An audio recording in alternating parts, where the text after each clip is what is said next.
مساء الخير عليكم، نهاركم مبروك، إن شاء الله تكونوا بخير وعلى خير. مرحبا بكم في قناتي، معكم سميرة أم آسيل. اليوم جبت لكم وصفة جزائرية أصيلة ما تحتاج حتى تعريف. هذا الحميس الجزائري هذه المرة قدمته لكم بطريقة راقية ومعه كسرة الأشكال اللي تفتح الشهية يا البنات. تزينوا بها المائدة ديالكم، يعني ما شاء الله وصفة بسيطة اقتصادية ومطلوبة بكثرة في المناسبات وفي لمة العائلة. خليكم معايا خطوة بخطوة ونروحوا نحضروا وصفة اليوم. كما تعرفوا الحميس يا البنات نحبوه بالبزاف، يجي حار محرحر بزيت الزيتون، روعة. وكي تقدموه يعني في الطاولة ما كاش يعني بيت ما يحبوش الحميس. على بالي كاع تحبوه وكاع يعني تحطوه في طاولات تاعكم، يعني سورتو في مائدة رمضان راه يزيد النص، يعني كي تقدموه بتزيين راقي ويجي شباب.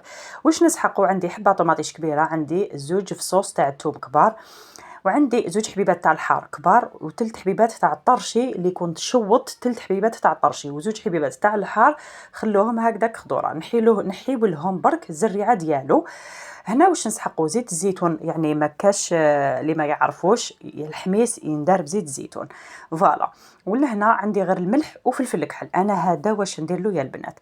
انا هنا جبت اشواغ، حطيت هذوك الثلاثه حبيبات تاع الفلفل طرشي اللي كنت شوطتهم ونقيتهم تري بيان، وزدت عليهم زوج حبيبات تاع الحار الطوال، هذا الحار الخضر يعني قطعته الى قطع كما راكم تشوفوا، وزدت عليه هذوك الزوج سنينات تاع الثوم كبار، نزيد نحطهم لداخل ونرحيو كلش بالاشواغ، فوالا.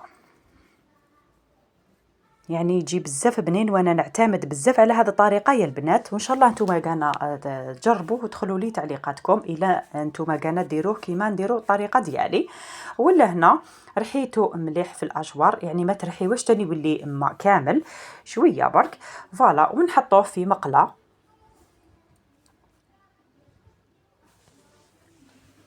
فوالا.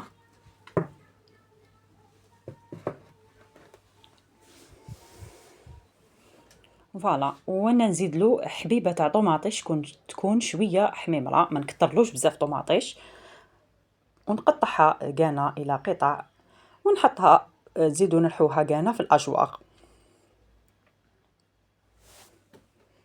فوالا. نرحيوها تري بيان ونحطوها تكوتي، نروحو يعني نطيبو هذاك الحميس ديالنا.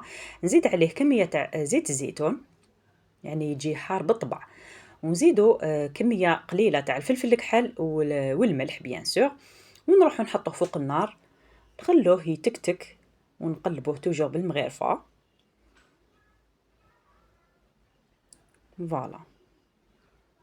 ونخليه ان بون مومون هكذا، ونعاود نولي ليه نحركو باش ما يعني يلصقناش. نزيد عليه هذيك الحبيبه تاع الطوماطيش اللي كنت رحيتها بيغي في الاشواغ،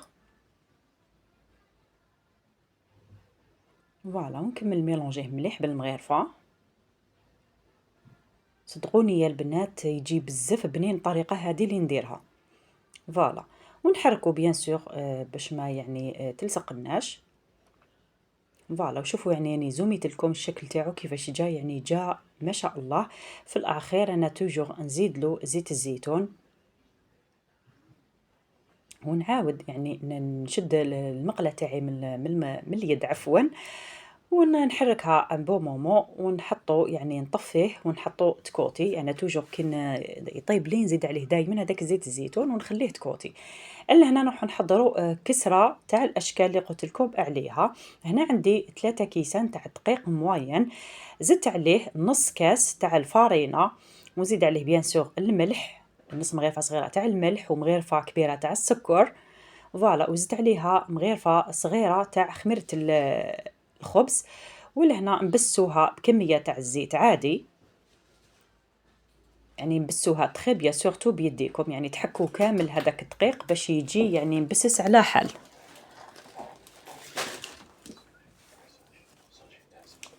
فوالا. تحكوه مليح مليح حتى يدخل له التبساس كامل. وتجيكم يا البنات على حال وتجي طرية وتقعد لكم لأطول مدة وتجي بنينة بالبزاف، يعني هذه الكسرة تاع الحميص فوالا ما تجيش مبسة بزاف، مي تجي فيها قوم خالف وطرية. أنا نزيد لها نص كاس تاع الحليب يا البنات، على بالي تجيكم بيزار مي صدقوني هاد النص كاس تاع الحليب يخليها طرية لأطول مدة وفيها واحد القو يعني بزاف بنين فوالا. ولهنا في الأخير نطموها بالماء دافي فوالا.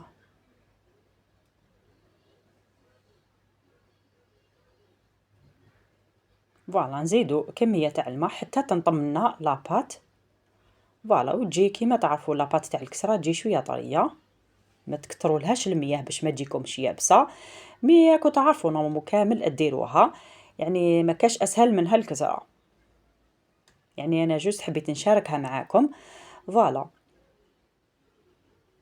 ونطمو كامل هاد العجينة تاعنا، نعجنوها هكذا شوية، ندخلوا لها كامل هذاك لي زانغريديون اللي درناهم، أنا مش راح نعجنها بزاف، جوست يعني باش تنطم هذوك المقادير اللي حطيناهم لداخل فوالا، يعني حاجة خفيفة برك. هنا قسمتها دو بولات واللي يسيولها الوجه تاعها مليح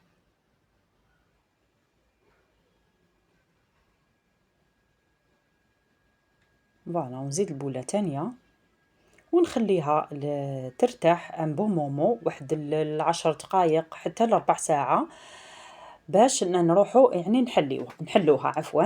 ولهنا جبت هذا تابي تاع سيليكون يعني ما يلصقليش فوالا. درت الطاجين تاعي يسخن ونحل العجينة تاعي بالحلال، السمك تاعها ما تكون رقيقة ما تكون خشينة، في هذيك المغيرفة صغيرة تاع خميرة الخبز فوالا.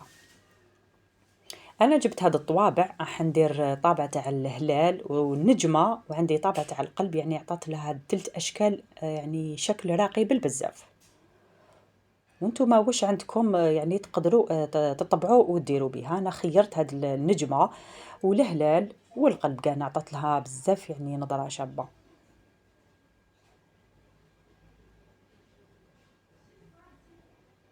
يعني هاد الطريقه يقدموها في الحميس، مع الحميس عفوا، يزيد النص يا البنات كي تحطوه معاها فوالا. وكيما راكم تشوفوا الشكل تاعها يعني جا روعة،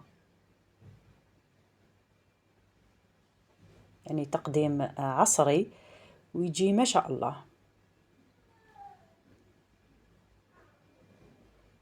فوالا. تسقموا كامل هذوك الأطراف تاعو